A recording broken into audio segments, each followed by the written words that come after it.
नमस्कार प्रणाम। हम चंदन चमकीला रउरा लोगन के तहे दिल से नमस्कार करतनी। आज कल के हम रउरा लोगन के देखावत तनी वीडियो में मुखिया लोग के कैसन मुखिया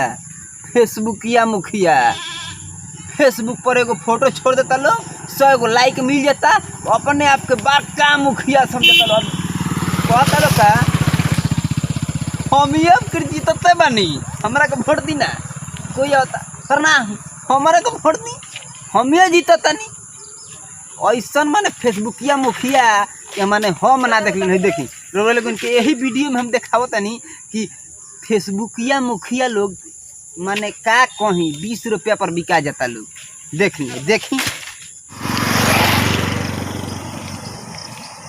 मुखिया जी प्रणाम प्रणाम। सब कहीं सब समाचार ठीक है बा? ठीक बा नु? हाँ ठीक बा। बाप रे बाप सगरो तो रउरे चर्चा बाजी। हाँ एकदम फेसबुक पर तो रउरा एकदम दूधू सलाइक मिलत। अब की रउरे जीतते बानी मुखिया जी? साचो? हाँ तो अभी जीता ही के बा। हाँ अब की रउरे जीतबे कर। हमनी के सब आदमी रउरे के वोट देता है, सब पूरा गांव मोहल्ला टोला सब कोई। सब ठीक बा। और सब ठीक बा नु? हाँ सब ठीक बा। अब मुखिया जी बोले आई हम के गाँव में कब घूमे तो लड़का रउरा के कबे से खोजत रहे सो। हाँ ठीक बा, आवल जाई। काल आए पक्का रउरा? पक्का काल आए। ठीक बा ठीक बा। जवाब देते नहीं, खाली यही वोट दिवा होते जाता। कम से कम दारू पिए तब ना हम वोट देती समान